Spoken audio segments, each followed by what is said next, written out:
Charlie, welcome. Hi Peter. Looking forward to hearing your story. I'm sure you got lots of them. This is your 90th, yesterday? Yes. 90 years? 90 years young. Well done, well done. So tell me, 1930, tell me what happened in 1930? 1930 was just towards the tail end of the Great Depression. Money was pretty short, and I happened to be born on the 5th of June 1930 at the Women's Hospital in Carlton in Victoria. My father was a farmer in Narnagoon. What was his name? He was Charles also. The eldest boy in the ABREHART family for many, many years. The eldest son has always been called Charles. And so you're the eldest of how many kids? I'm the eldest of 10. 10, wow. 7 boys and 3 girls. How many of your siblings survived? We're all still. Unfortunately, I lost brother Robert last October. Bob died of. Bob had been suffering from kidney failure for many years. He'd been on dialysis for several years and went down with pneumonia and decided that time had come. So he refused all treatment, and on the Sunday and on the Tuesday he passed away. So he did it his way, for which I admire him for. So can you name your 10 siblings? Oh yeah, Charlie, Betty, Leslie, Edward, Robert, David, Victor, Helen, Neville and Marie. Well, it must be something in the water. So Marie must be 60. Yes, Marie's more than 60, yeah. Okay. Yeah. So what was your childhood like? As childhood it was pretty good. Up in the bush there was a great deal of kids around in those days. So you're born in Carlton, but you grew up? Lived in Narnagoon. My parents... Where's Narnagoon? 42 miles then it was from Melbourne in Gippsland. Okay. West Gippsland. There were not too many kids around. I started school when I was 5 and a half, unfortunately, because in those days there were no such things as preschool or kindergartens. And from where we lived in our house in Snells Road, Narnagoon, was some 2.5 miles through the paddock to the school, or when the creek wasn't up. If the creek was up, we had to walk around the roads, which was 3 mile. It was pretty hard, but in those days we weren't the only ones. Everyone else did it pretty hard up there. So what did you do in playtime? What did you do in your secret boys time? Did you go fishing, or did you climb trees? We didn't play cricket or football. There was no such. We didn't have footballs or cricket balls at the school. So what made you happy in your childhood? Was it a happy childhood? Yes and no. Yeah. I enjoyed living. I enjoyed rabbit trapping. When I was about 9 years old, I think, my father taught me. Father showed me how to kill a rabbit after I'd caught it in the trap, and had to kill it and gut it and skin it and do all that sort of thing to it. When I was only 9 years old, it went over all right. So what was your diet? What did you eat? What was family dinner? I mean, family dinner through the week, Monday to Sunday. Probably every night it'd be potatoes, Yeah. a green, meat, lots and lots of rabbits. We had rabbits half a dozen different ways: baked, fried, grilled, stewed. Do you still eat rabbit? No, I hate it. If I had to eat a rabbit, for starvation I would, but otherwise no. Bloody rabbits, no. So you were from 9. It makes you 10 years old during the war. So Yes. 10, almost 15 when it finished. I was 15 years old when the war finished. What was your biggest memories of the war years? Probably the biggest one was when I used to go into Narnagoon to the post office to pick up the mail. In those days there was no mail delivery. Out where we were, you had to go into the post office to pick up the mail.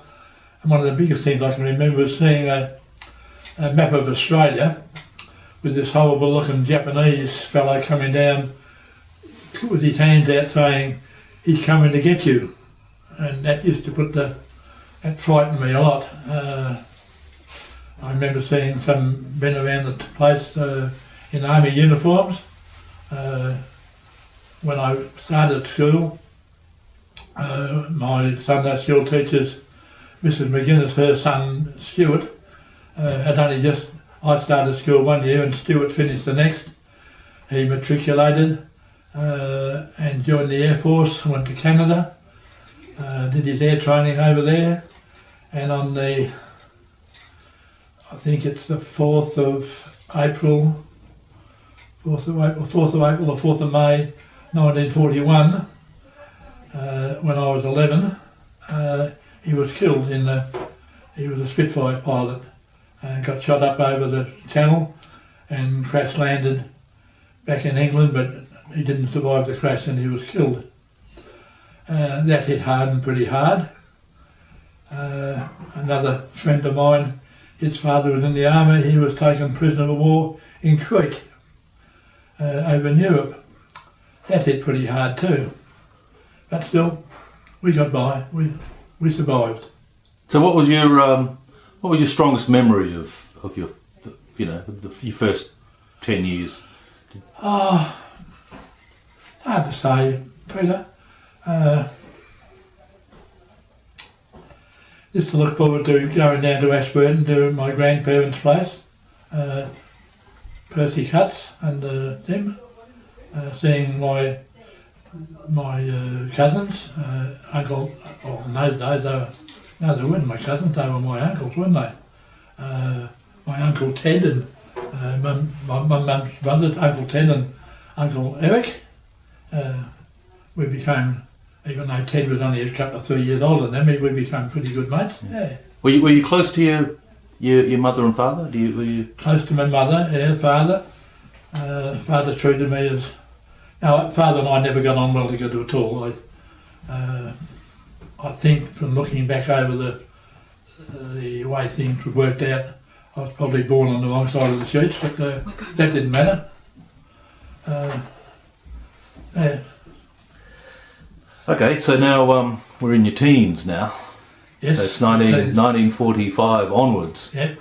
So you got a driver's license? You got a car? What sort of car was it?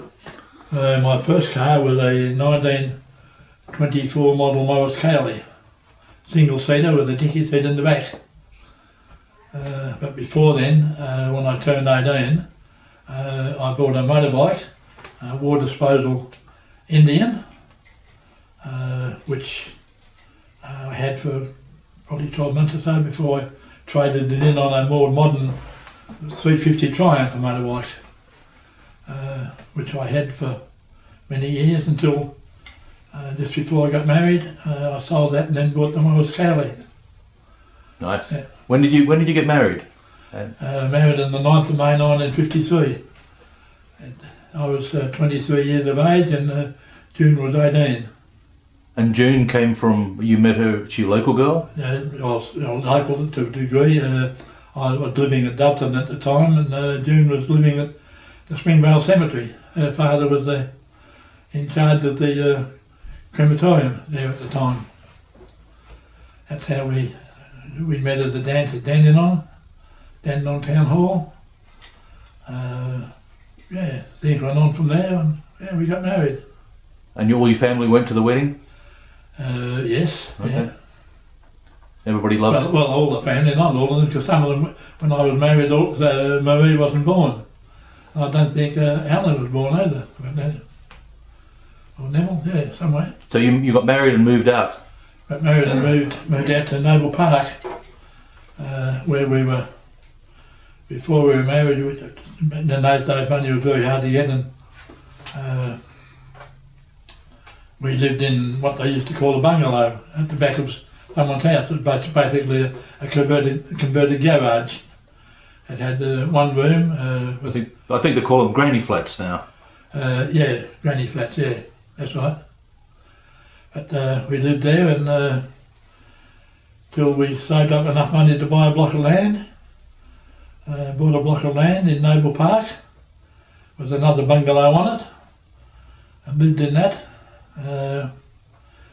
Couldn't get money, we had a few bob between us, but nowhere near enough to build a house with.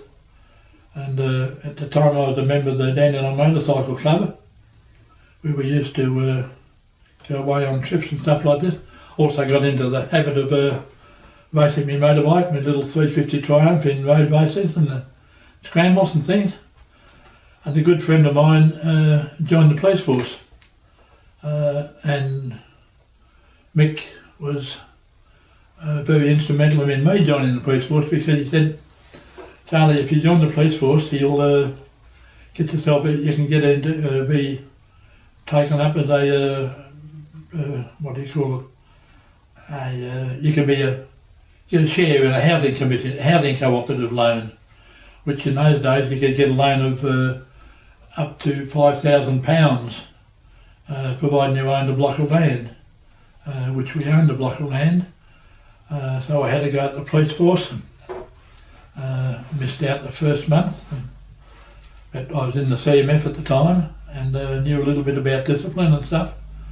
And then after failing that one, the drill sergeant at the depot, the police depot, said to me, go home and learn how to spell and learn how to do long divisions and then come back next month, which I did.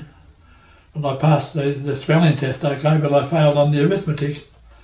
I couldn't see myself what you had to know arithmetic for to be a policeman, but anyway, I went back again and had another go, and after the third go I was accepted. And 6 weeks after being in the depot I was granted a loan of £5,000 to build a house with. So were you conscripted into the CMF, or you joined? No, I just joined myself in 1948. Did they have conscription in those days? It was did you get a National service didn't start until about 1952, I think it was, or something like that. Yeah. Right, for maybe the Korean War or something. The Korean War, yeah. So you joined the CMF what year? 1948. 48, and then you joined the cops in 55. 55. Yeah. And how long were you a mug walloper? Mug walloper for 13 years. Oh, okay. What made you leave? You could have stayed and got yourself a pension. I could have stayed, yes, but things didn't work out that way. We won't go into that. Yeah, of course you can. No, we won't. You left on unhappy terms. Yes, unhappy terms. Right. All through one word called bullying. Right, okay. But anyway, that's beside the point. I have some regrets in the times, and then again, I haven't any regrets. So I guess you had some happy memories of the 1950s. Oh, some wonderful memories, some really, really, really good memories. Yeah. So from 1960, from 60, what did you stayed in the house? You had children? No, we finished building our house at Noble Park with the help of another friend who was a builder. He helped me a lot. He also borrowed his boss's saws and stuff like this to help us do it, help us build the house. After that? And where was the house? The house was in Noble Park, in Dunblane Road, Noble Park. Okay. It's still there today. Oh, great. Yeah, so when's the last time you looked at it? 18 months ago. No. Yeah. We bought a milk bar in Narnagoon. Is it still there? It's still there, yes, but not operating. It's not operating as what it was. It's now just a coffee shop and stuff like that. We were there until we worked that until 1965. I think we bought that shop. You bought it in 65. 65. Sold in 1968. June and I and Jeffrey and Stephen, I bought a caravan then, and we headed off up to the middle, up to Alice Springs and to Darwin. We were away for 3 months. Came back to Narnagoon. Before we left, I bought a block of land at Narnagoon, sold the house at Noble Park, and and employed a local builder at Pakenham to build me a new house, which we did. When we got back from our holiday, all that remained to do was one bedroom had to be painted, and we moved into the new house.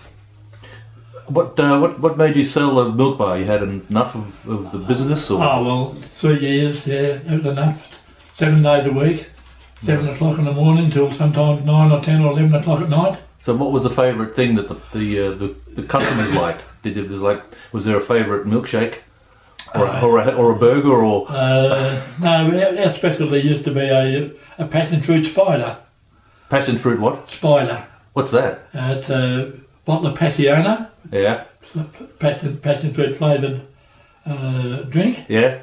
With a. I know Passiona. Yeah. With a 6-penny ice cream into a glass and all squashed up. Oh, okay. That was it. I think the Americans called it a Sunday soda, I think. Sunday soda, yeah. Something We like used to that. call them spiders anyway, yeah. Yeah. Yeah, and that was good. Hard work, but in the end, I think it paid off. So you were your kids coming along by then? Oh yeah, we were.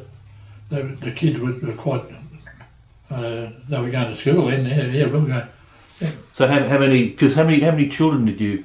2 boys. Yeah. After Stephen was born, 18 months later, we lost a little girl. She only Jennifer Louisa. How did that happen? She only lived for 10 hours when she was born. So how many children did you have, or do you have? Well, we had three all told, and 2 boys surviving. Yeah, Stephen and Jeffrey. And so you travelled to Darwin with the kids? Yeah, loved it. Yes, it would have been fun. We had at the time we had a good school teacher at Narnagoon, a fellow by the name of Jim Rees, and Jim used to prepare. He prepared work for the boys to do while they were away. Like he followed I told him which way we were going, and Jim had worked out sums and things like this, from how far was from there to there, and how many k's did you do today, and all this sort of stuff. No, he was. How old were the boys? Oh, Stephen would have been about 10 or 11. Stephen was born in 1956. 66. Stephen would have been 11 or 12. Jeffrey 10. So. What sort of car was it that you drove to Darwin? A Holden. Yeah. Holden station wagon, pulling a 21-foot tandem caravan. God. In those days, the road between Port Augusta and Alice Springs was dirt, gravel, mud, sand, whatever you like to call it, but it wasn't bitumen. One day around Marla, just after a big flood, it took us 10 hours to travel just on 100 mile. So from Port Augusta to Alice was rough track, and what about from Alice to Darwin? Alice to Darwin, it was a made road, it was a sealed road. Yeah. Yeah, no, it was a great experience. I enjoyed it, and the kids enjoyed it too. Yeah. Why did you go to Darwin? Well, we wanted to go to Darwin. Because it was there? It was there, yeah.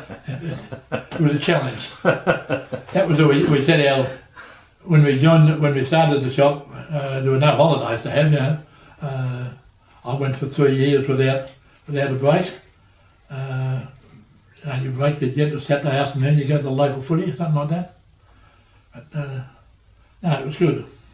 Well, they play the correct brand of footy up there, so that's always good. Yeah, it was good.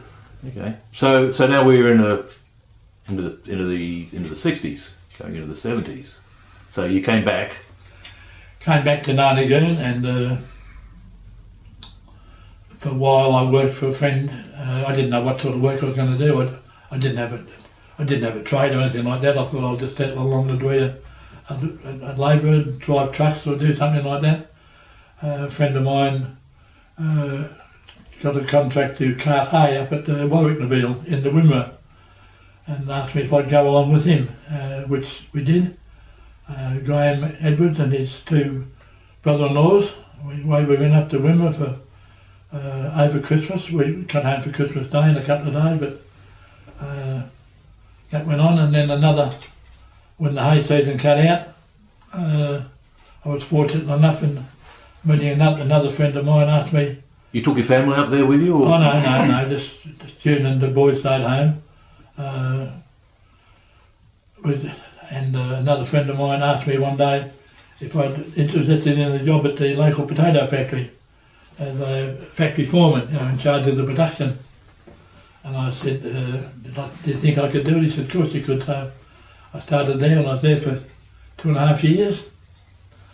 At the time, June was working for the local paper in Pakenham, the Gazette office. And she came home one day and said someone from the council came in today and placed an advert in the paper for a bylaws officer in Ranger. She said, that'd suit you, with your past police experience and the way you can handle people. So I thought about it, and I put in for the job and got it. Very pleased about that. How many years did you do that for?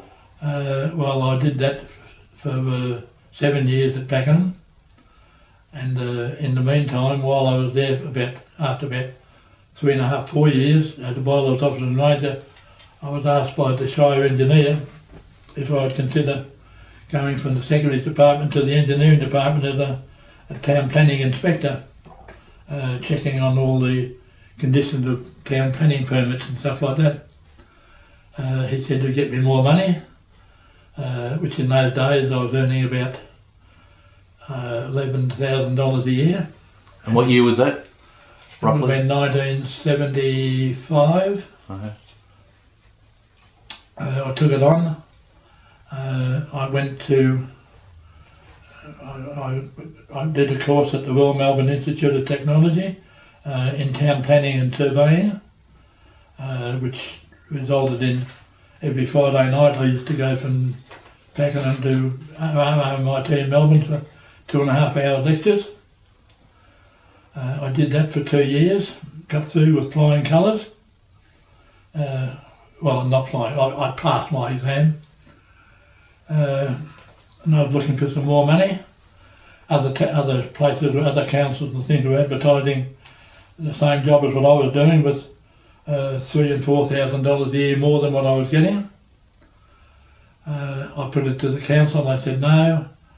The Shire of Flinders advertised for a job, advertised as planning inspector, $15,000 a year. I put in for it and got it. I stayed there until 1988 when I retired. You retired in 88? Yeah. June and I then hooked up a caravan and away we went again, this time around Australia, up the middle and down the west coast. Everything like that. And You took the kids with you? no, the boys had both left home by this stage. No, just June and I, yeah. Yeah, it's wonderful. So what was your June and yours? What was June's favourite place on the trip? Oh, everywhere. Okay. Everywhere we went, we enjoyed it. It was good. Yeah. We flew around. I climbed Ayers Rock. In those days, they were allowed to climb. I climbed to the top of Ayers Rock, and signed my name in the book. We flew around Ayers Rock. We flew over the Bungles. So you didn't drive. You drove a little bit, but you didn't do a grey nomad tour. Oh yeah. Oh, okay. This was a car and caravan. We were away for 5 months. So you'd park the caravan and fly a bit and... Yeah, well, when you got to Ayers Rock, we just only flew around the rock. Yeah. And then we hooked the caravan up and away we went again to Darwin and then back to Katherine, across to Broome. Did you have a favourite place? Something that really bowled you over? I did. In those days, Mataranka Springs. Mataranka was very good. They had... Where's that? In the Northern Territory, north of, just south of Katherine. Just a little wayside stop where they had a warm mineral springs coming out into a little creek, and it was absolutely really relaxing and lovely. But since then I understand that flying foxes have come in and denuded the place. But no, that was good. I enjoyed Darwin. I enjoyed it all. It was all good. You must have met some interesting people on your trip. I did. I met some wonderful people. People I still correspond with now. I still talk to now. People in Darwin or just other... No, people, they don't live in Darwin, but I had a phone call the other day from a couple who live in Mount Isa now, who we met on the trip. They rang to wish me happy 90th, which is, you know, we only saw them for probably 3 or 4 days. That you drove through the Isa, or you met them on a trip somewhere else? No, we met them at in when was it? About 1990 it was. Yeah, we met them at the Warhope, which was just a stop this side of Catherine. On my 60th birthday, we had a bit of a deal at the caravan park. Russell and Sue and June and Charlie and a few other people who were in the caravan park got to and celebrated my 60th birthday there, up there. Great. Wonderful. Good. So, who do you think are the most influential person in your life? Somebody, anywhere, any part of your life? I suppose I have a lot to Bill Doherty. Bill was a fellow who I remembered when I was 14 or 15. He was in the army. When he was on leave, I always admired the way he dressed. His uniform was always nice and neat and clean. It was Bill who, after the war, went to work at the same places that I did. He taught me how to drive a team of horses. Team of horses? Team of horses, okay. Yeah. How do you do that? Pretty hard. At that time. What's the technique, very quickly? Well, in those times, they had a tractor doing the ploughing, and we used to have 2 teams, 4 horses each, pulling what they called harrows. So my job was to, and Bill's job was to, Bill used to help me, of course, and cut the big ones. I couldn't get my harness around. How old were you? I'd have been about 15 at the time, 15 or 16 at the time. How many horses? 4. Okay. 4 Clydesdales. Ooh. And Bill was there. Bill also offered me a job. Well, after I left the police force, I ran into Bill one day, and he was working for a trucking company. I saw him on the side of the road one day. He got talking. It was Bill who told me that the milk bar at Narnagun was for sale. So I went around and bought that. How much was the? What did you pay for the milk bar? £8,000. Okay. And you sold it for how much? 10. Oh, that's good. That's all right. This video won't be seen by the tax department. Yeah, I suppose Bill would be the fellow that I owe most to. Yeah. In as much as, yeah, he was a good bloke. He is a good bloke. He's 96 years of age now.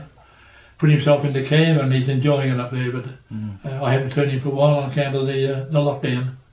After Bill, I suppose the next highlight would be I was working for this fellow businessman who owned Civil Flying School.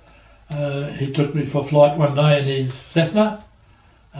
Said, "Do you enjoy flying?" I said, "I love it." And if we can go back a little bit before, preempting this, in 1946, when I was 16 years of age, a fellow advertised at Pakenham that he was an RAAF pilot. He bought a Weaverway fighter plane, and he was taking people for joy flights around Pakenham. I put my hand up and went for flight, and I loved it. When I was given the opportunity to go for fly down to the Civil Flying School, I learnt to fly. I did some lessons there. I went solo after 7.5 hours dual, which in those days was pretty good. But one of the highlights would have been that when I took June and Stephen and Jeffrey and myself on circuits around Moorabbin Airport, that I felt was fantastic. Was fantastic, yeah. June was a little bit apprehensive at the start, but when we got going, rolling down the tarmac and me on the radio to the control tower and all this, So you flew around and that's about as much as the flying you've done, or have you done little? No, I haven't done any more. I would have liked to have continued on, and I would have liked to have been a commercial pilot, but in those days the money wasn't there, and so it was just a flash in the pan. And, good. Yeah. I enjoyed it. I still love flying. I really enjoy sitting back and feeling the thrust of those jets pushing you back into the seat. And yes. Well, like I was saying before that you've seen a lot of changes in your 90 years. You know, how do you think? What makes you think? Sorry, let me please start again. You've had 90 years. What's your philosophy in life? What allowed you to? Because you're a very healthy man. At 90, healthy, only for the simple reason that... is it diet? Is it? No, it's not diet, it's just probably my genes, but one thing which keeps me going is the fact that I'm able to help other people. I'm a caring person. I think I'm a caring person. I try to be kind. I'm not frightened, if I have to be, I've put many a dog out of its misery. I've put cats out of their misery. I don't enjoy doing it, but I can do that without any feeling of being a ruthless killer. But I'm kind. I want to help people, and I enjoy people's company. That's my philosophy. If you can't help, don't hinder. That's it, Peter.